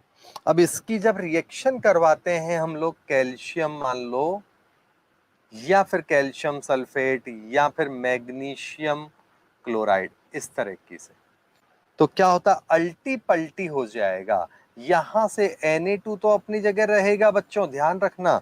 अंदर जो है आपका एक कैल्शियम या एक मैग्नीशियम अंदर आएगा, बाकी 2 सोडियम रहेंगे, बाकी सब सेम है। ये देखो, केवल इस जगह पे हेर फेर हुआ है बस। और ये क्या हो गया, यहां पर प्रेसिपिटेट हो गया। इस तरह से हार्डनेस आपकी दूर हो गई। डाउट हो तो बोलना भाई, जल्दी से कमेंट दे दो। हार्डनेस कैसे दूर हुई कैलगोन्स में? ये कैलगोन है, इसमें क्या होगा, 2 सोडियम तो आयन फॉर्म में, उनको तो भूल जाओ। अंदर जो 4 सोडियम है उनमें से कैल्शियम या मैग्नीशियम 2 को रिप्लेस कर देता है। 4 है तो कैल्शियम या मैग्नीशियम उनमें से 2 को रिप्लेस कर देता है। आज्ञा के नहीं आया समझ में? जल्दी कमेंट दो। तीसरा तरीका है हमारा, वो क्या है आपके, आयन एक्सचेंज मेथड।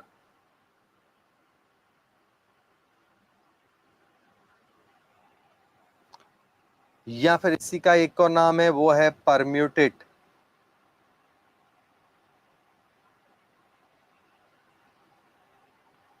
या फिर इसी को ही बोलते हैं जियोलाइट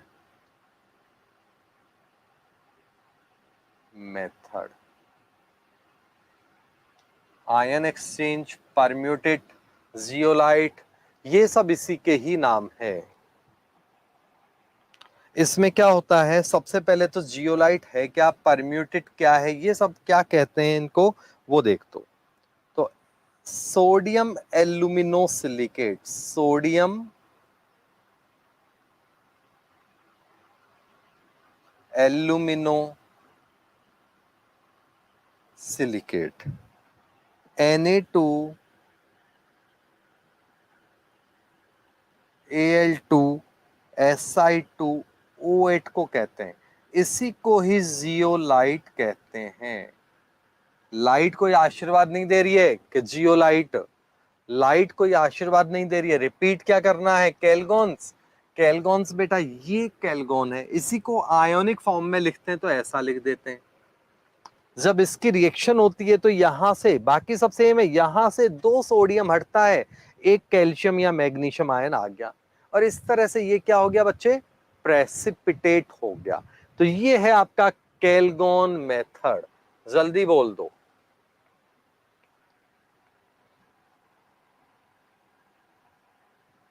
इसी को ही हम लोग क्या कह सकते हैं, Na2Z, Na2Z।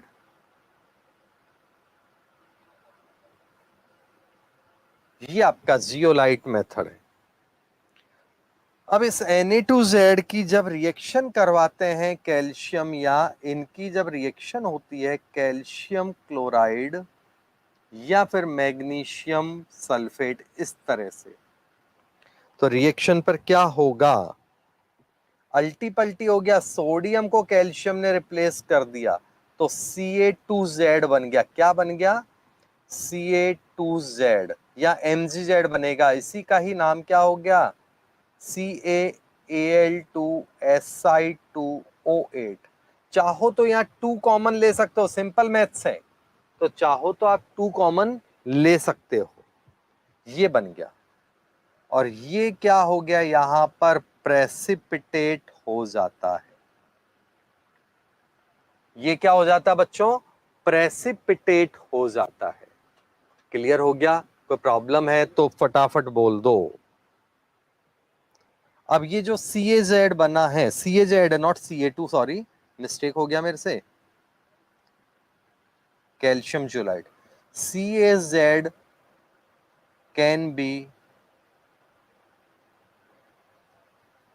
रिसाइकल्ड, CaZ को रिसाइकिल कर दिया जाता है।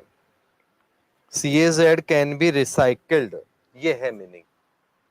अगला है आपका चौथा, आयन एक्सचेंज।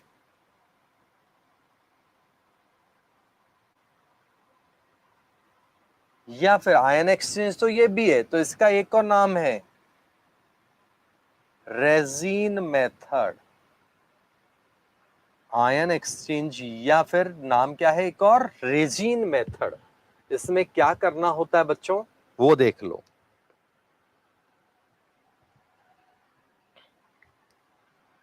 ये है हमारा हार्ड वाटर, पूरी स्टोरी देख लो। हार्ड वाटर है जिसमें कैल्शियम और मैग्नीशियम आयंस हैं हमारे पास। इस हार्ड वाटर को सबसे पहले RSO3H एसिडिक रेजिन से पास कराया जाता है।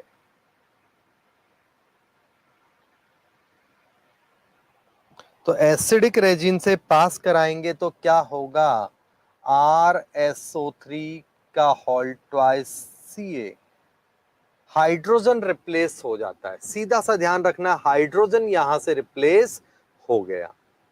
तो ये आपका एसिडिक रेजिन से जब पास कराते हैं तो हाइड्रोजन रिप्लेस हो चुका है आपका।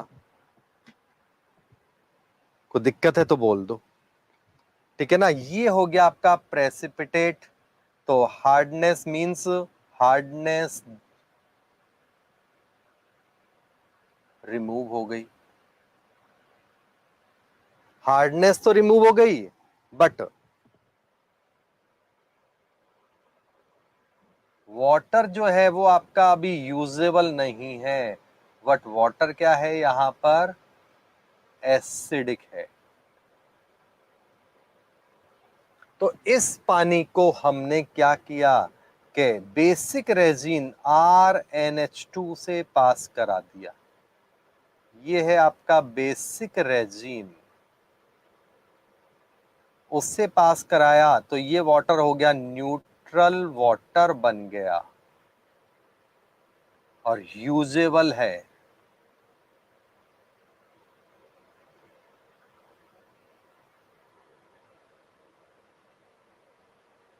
क्योंकि पहले जो पानी बना था वो यूजेबल नहीं था, अब जो पानी बन गया वो यूजेबल वाटर हो गया। रिपीट कर दूं, देख लो।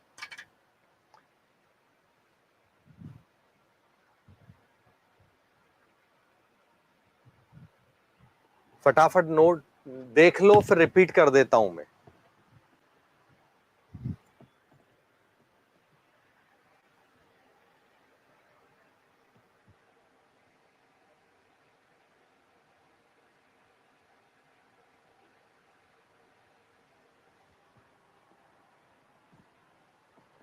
देखो, समझो, यहां से पूरा पॉइंट टू पॉइंट, क्योंकि सुपर इंपॉर्टेंट है। ये पहला काम का टॉपिक है, इससे पहले इतने कोई बड़े टॉपिक नहीं थे। यहां से ये मान लो पक्का क्वेश्चन आता है। तो हार्डनेस को मैं पूरा समझा रहा हूं। हार्डनेस, सिंपल वाटर पानी के साथ झाग देता है ना। सिंपल यार, सिंपल वाटर, सॉफ्ट वाटर जो होता है साबुन के साथ झाग देगा, डिटर्जेंट के साथ तो देगा ही देगा। लेकिन हार्ड वाटर क्या होता है, डिटर्जेंट के साथ झाग देगा, सिंपल सोप के साथ नहीं देता। अब हार्डनेस होने का रीजन क्या है, तो हार्डनेस होने का रीजन है जब किसी भी पानी में सॉल्युबल फॉर्म में कैल्शियम या मैग्नीशियम के क्लोराइड, हाइड्रोजन कार्बोनेट या सल्फेट होते हैं, तो वहां पर बन जाता है हार्डनेस। वो पानी मतलब उतना अच्छा नहीं होता हेल्थ के लिए भी और डेली लाइफ के लिए भी, क्योंकि वो लेदर ही नहीं दे रहा है। अब अगर हाइड्रोजन कार्बोनेट है तो ऐसे हार्डनेस का नाम होता है टेम्परेरी हार्डनेस। टेम्परेरी हार्डनेस का मतलब है हाइड्रोजन कार्बोनेट, और क्लोराइड या सल्फेट जब है तो ऐसी हार्डनेस होती है, वो है परमानेंट हार्डनेस। टेम्परेरी हार्डनेस वो हार्डनेस है जो इजी मेथड से, सिंपल गर्म करने से भी या थोड़ा सोडा डाल दिया तब भी दूर हो जाए, तो इसको टेम्परेरी इसलिए बोलते हैं। तो इसको गर्म करके, हाइड्रोजन कार्बोनेट को गर्म करके और क्या करते हैं हम उनको सॉल्युबल फॉर्म को कार्बोनेट, कैल्शियम का कार्बोनेट है और मैग्नीशियम में कार्बोनेट उतना स्टेबल नहीं होता, गर्म कर रहे हैं ना, और पानी है, डबल टोटका हो गया, तो उसके कारण कार्बोनेट, कैल्शियम कार्बोनेट तो वहां पर सेपरेट हो जाता है, लेकिन मैग्नीशियम हाइड्रोजन कार्बोनेट जो है बनाएगा पहले मैग्नीशियम कार्बोनेट ही, लेकिन मैग्नीशियम कार्बोनेट अनस्टेबल है, तो वो क्योंकि गर्म हो रहा है तो तुरंत इसमें बदल गया और पानी इसके साथ रिएक्शन करके ये बना गया, तो ये यहां से सॉल्युबल फॉर्म जो है यहाँ पर वो प्रेसिपिटेट फॉर्म में बदल गई, कुल मिला के हार्डनेस दूर हो गई। काहे को टेंशन पालते हो? समझ में आया? कोई डाउट है तो बोल दो। दूसरा एक नाम है रिएक्शन का क्लार्क मेथड। क्लार्क मेथड में करना कुछ नहीं होता, लाइम वाटर डालते हैं तो इंटरचेंज कर दो रिएक्शंस को। तो लाइम वाटर क्या करता है, हाइड्रोजन कार्बोनेट को जो है ना कार्बोनेट या हाइड्रोक्साइड में बदल देगा। यहाँ की पुंगी वही बन रही है, पानी है तो पानी है तो ये कार्बोनेट नहीं बनेगा, वापस घूम फिर के हाइड्रोक्साइड ही बन जाता है। आ गया समझ में? कोई डाउट है तो बोलो। परमानेंट हार्डनेस को कैसे दूर किया जाए? तो परमानेंट हार्डनेस को दूर करने का जो तरीका है वो क्या है? पहला है सोडियम कार्बोनेट डाल दो। सोडियम कार्बोनेट डालने पर क्या होगा, कैल्शियम या मैग्नीशियम सल्फेट जो है वो बनता है, सॉरी कैल्शियम या मैग्नीशियम जो है ना हार्डनेस के रीजन वो अल्टी पल्टी कर लेंगे, इंटरचेंज कर लेंगे, तो यहां पर कार्बोनेट जो है वो प्रेसिपिटेट होके अलग हो चुका होता है, कार्बोनेट का यहां पर प्रेसिपिटेट बन चुका होता है। हाँ या ना? कोई डाउट है? अब आप कहोगे कि यहां पर हाइड्रोक्साइड क्यों नहीं बना, क्योंकि यहाँ पानी ही नहीं है, पानी नहीं है ना, बहुत स्ट्रॉन्ग हीट कर रहे हैं, तो दोनों ही केस में हाइड्रोक्साइड नहीं बनेगा। कैलगोन्स मेथड अगला है, तो कैलगोन होता क्या है वो समझो पहले एक बार। सोडियम ये है ना, तो हेक्सा सोडियम है, मेटाफॉस्फेट है, तो इसे कहते हैं कैलगोन। इसमें क्या है, जनरल फॉर्मूला ऐसा है लेकिन लिखते उसको टेक्निकली बाद में ऐसा है, Na2 Na4 P6O18, Na2 NO4 P6O18। कोई डाउट है तो बोल दो।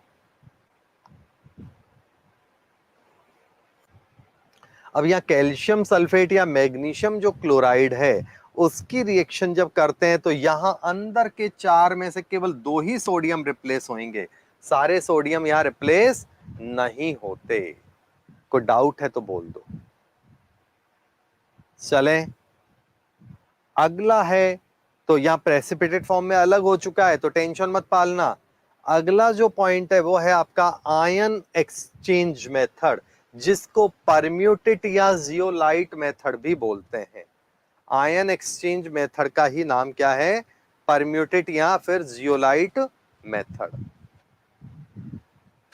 आ गया समझ में? कोई डाउट है? देखो, तो सोडियम एल्यूमिनोसिलिकेट, सोडियम एल्यूमिनोसिलिकेट होता है, फॉर्मूला है Na2Al2Si2O8। अगर चाहो तो 2 कॉमन ले सकते हो बच्चों आप इसमें से।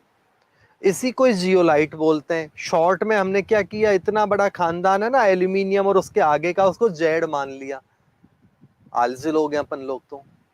क्लियर है कि नहीं? अब यहां पर कैल्शियम या मैग्नीशियम के जो ये सॉल्ट है इनमें से कोई भी लोगे तो सोडियम को ये मेंबर पहलवानी करके रिप्लेस कर देते हैं। तो इसका मतलब क्या हो गया, ये बन गया, सोडियम रिप्लेस हो गया, देखो तो CaZ बन गया। यहां से समझोगे तो कैल्शियम ने सोडियम को रिप्लेस कर दिया और ये प्रेसिपिटेट फॉर्म आ चुका है। ये क्या आ गया है यहाँ पर बच्चों, तो ये आ चुका है प्रेसिपिटेट फॉर्म। ठीक है, अब बात आती है कि ये जियोलाइट तो ऐसे तो खत्म हो जाएगा, नहीं, ये जो बना है कैल्शियम जियोलाइट, इसको पानी से तो अलग कर लिया, मतलब पानी तो आपका सॉफ्ट हो चुका है। अब इसके बाद ये जो जियोलाइट है इसको रिसाइकिल करा लिया जाता है, वही NaCl डाल के, तो वापस ये हमें रिस्टोर होता रहता है। कोई दिक्कत है तो बोल दो। आ रहा है समझ में? देखो आपको पूरा चार्ट बना के मैंने खत्म कर दिया है, एनसीईआरटी वगैरह कहीं से भी पढ़ो, इससे ज्यादा कुछ नहीं मिलेगा आपको। आयन एक्सचेंज में क्या होता है, क्योंकि पानी में जो है ये जो हार्डनेस के रीजन है, सबसे पहले एसिडिक सॉल्यूशन से उसको पास कराते हैं। एसिडिक सॉल्यूशन से पास कराने पर क्या होगा, तो सबसे पहले ये एसिड की हाइड्रोजन को ये रिप्लेस कर देते हैं। ये जो मेंबर हैं ये एसिड की हाइड्रोजन को रिप्लेस कर देंगे। तो ठीक है, प्रेसिपिटेट अलग हो गया, मतलब हार्डनेस अपनी खत्म हो गई, पानी अब हमारा सॉफ्ट वाटर बन गया। लेकिन एक प्रॉब्लम है, अभी इसको पी नहीं सकते हम, क्योंकि एसिड मिक्स हो चुका है उसमें। तो हार्डनेस तो दूर हो गई, लेकिन पानी क्या है, अभी एसिडिक है। तो इसका मतलब उस पानी को अभी पी नहीं सकते। तो क्या करेंगे, उस पानी को बेसिक रेजिन से पास करा देते हैं। बेसिक रेजिन से पास कराने पर क्या होगा, जो पानी बनेगा वो न्यूट्रल पानी हो जाएगा। जो वाटर बन रहा है अभी वो क्या हो जाएगा, न्यूट्रल हो गया, एसिड बेस वाली रिएक्शन। और अब आपको आप चाहो तो उसको पी लो आराम से। तो इस तरह से हमने बच्चों हार्डनेस दूर की। क्लियर है? तो हार्ड वाटर वाला पूरा का पूरा कंसेप्ट खत्म हो गया है। लेसन का एक इंपॉर्टेंट पार्ट है जो मैंने थियोरेटिकल के बजाय उसको ऐसे किया है। आप पहले इस चार्ट को ढंग से देखना, एक बार पूरा रिवाइज करो, उसके बाद एनसीईआरटी पढ़ो, आपको लगेगा एनसीईआरटी तो कंप्लीट कवर हो गई है। क्लियर है कि नहीं? तो आज की क्लास को बाइंड अप करने का टाइम आ गया है। होप आपको समझ में आया होगा। कोई दिक्कत है तो कमेंट दो फटाफट, नहीं तो हैशटैग लिखो जोर से, केमिस्ट्री रटना नहीं है। अगले एपिसोड में जब हम मिलेंगे आपसे, तो नेक्स्ट एपिसोड में हम लोग आपसे बात करेंगे हार्डनेस ऑफ वाटर के बाद एक और इम्पॉर्टेंट टॉपिक है, वो है H2O2। तो अराउंड एक लेक्चर का मिनिमम थ्योरी पार्ट बच रहा है आपका, और एक लेक्चर इसके क्वेश्चंस की प्रैक्टिस कराऊंगा। तो अभी हाइड्रोजन जो है ये मान लो कि अगले 2 एपिसोड यूट्यूब पर चलेगा। ठीक है, चलिएगा, थैंक यू।